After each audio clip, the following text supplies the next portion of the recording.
Aujourd'hui, nous allons commencer par une superbe première vidéo. Nous allons commencer à parler de la programmation quantique. Qu'est-ce que la programmation quantique et surtout à quoi ça ressemble? Nous allons voir une interface de programmation qui a été créée par IBM et nous allons découvrir ensemble ce qu'est les portes logiques dans le monde de la quantique. Bien sûr, ce n'est pas sur cette vidéo que nous allons apprendre à faire un logiciel complet dans le quantique, mais nous allons commencer par s'initier à ce monde et regarder ensemble ce qu'on peut commencer à voir et à entreprendre. Allons-y.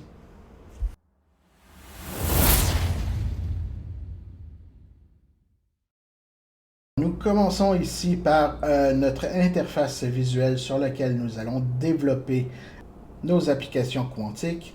Donc, nous avons ici les fichiers de notre application.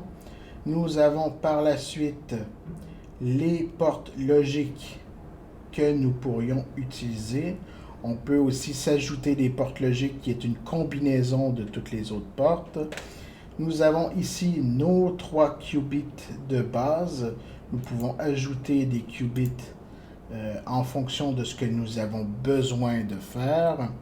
Ensuite, nous avons le code qui est généré en QASM tout de suite ici à côté.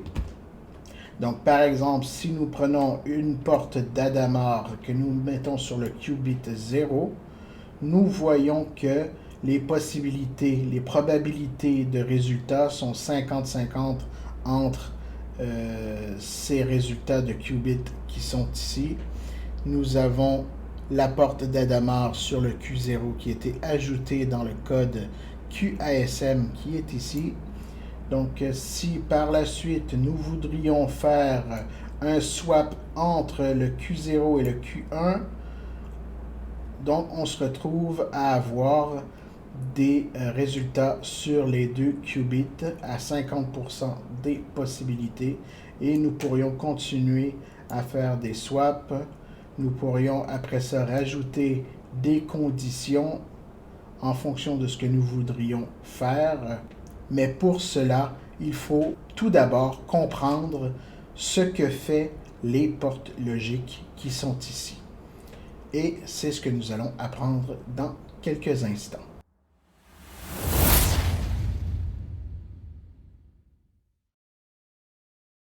Tout d'abord, il faut savoir qu'un ordinateur quantique est en fait un ordinateur traditionnel qui utilise un coprocesseur quantique.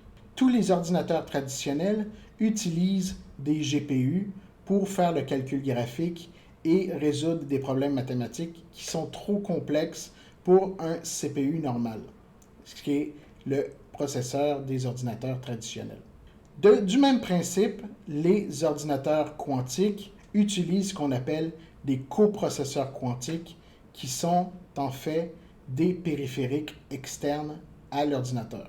Donc, nous avons un logiciel traditionnel qui envoie des informations au coprocesseur quantique à l'aide de ce qu'on appellerait des drivers ou une application intermédiaire.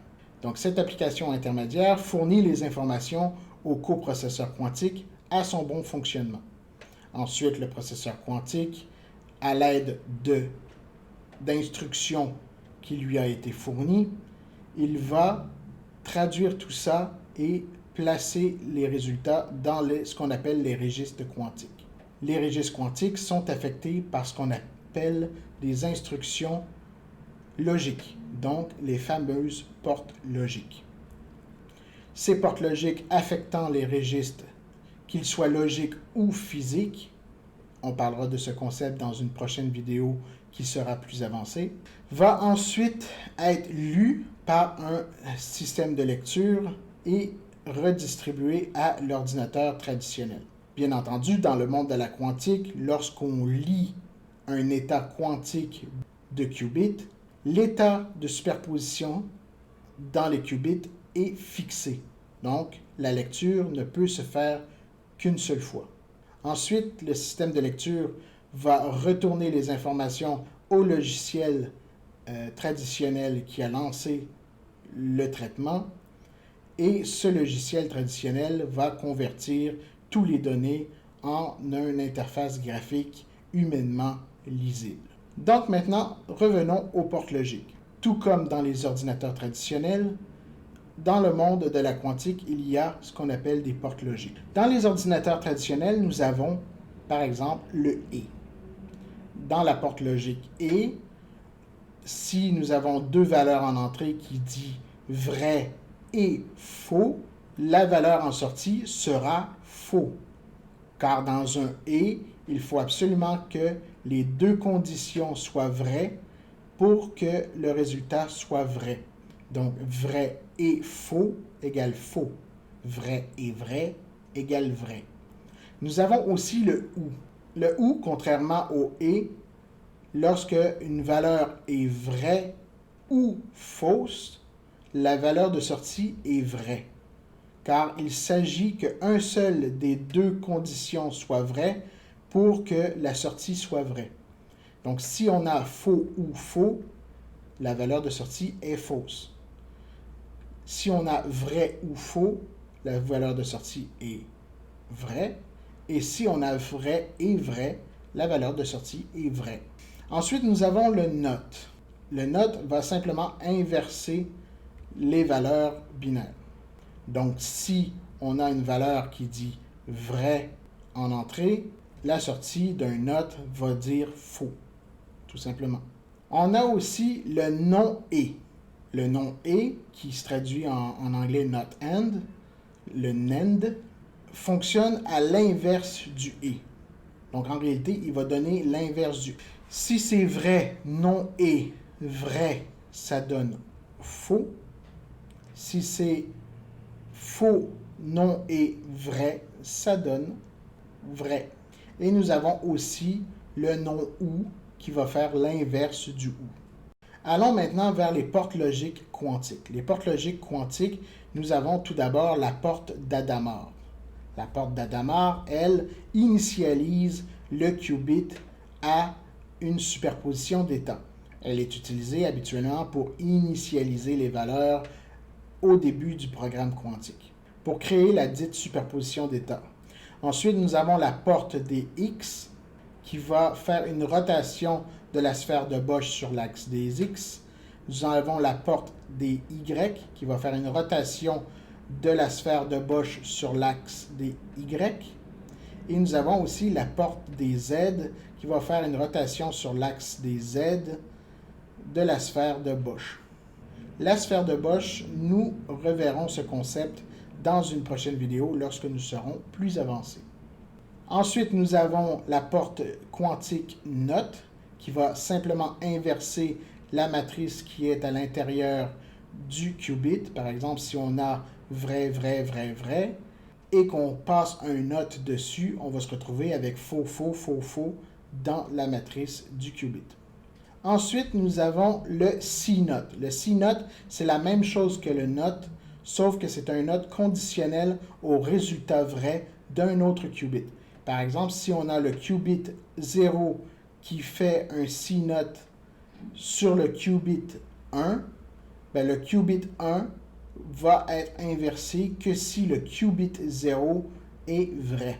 Ensuite, nous avons la porte quantique C2-NOT, qui est exactement la même chose que C-NOT, sauf que dans ce cas-ci, la conditionnelle est faite sur deux résultats de qubit. Donc, par exemple, on a le qubit 0, le qubit 1 et le qubit 2. 2 sera inversé que si le qubit 0 et le qubit 1 étaient vrais. Ensuite, nous avons la porte quantique swap qui va simplement inverser le contenu de 2 qubits.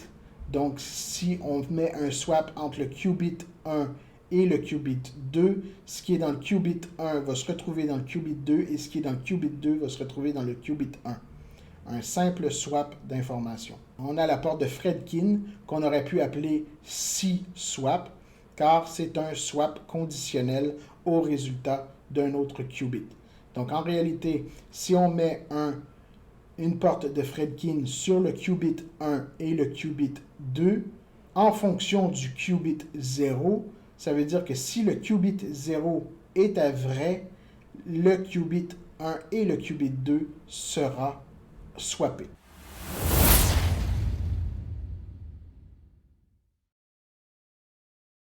Ceci met fin à notre vidéo d'aujourd'hui. Donc, si cette vidéo vous a plu, vous avez qu'à faire un petit pouce bleu, un abonnement si ce n'est pas déjà fait, une activation de la cloche de notification pour ne pas rater les prochaines vidéos, un petit partage, ça serait toujours le bienvenu si vous connaissez des gens que ça pourrait intéresser. Et sur ce, je vous dis à la prochaine.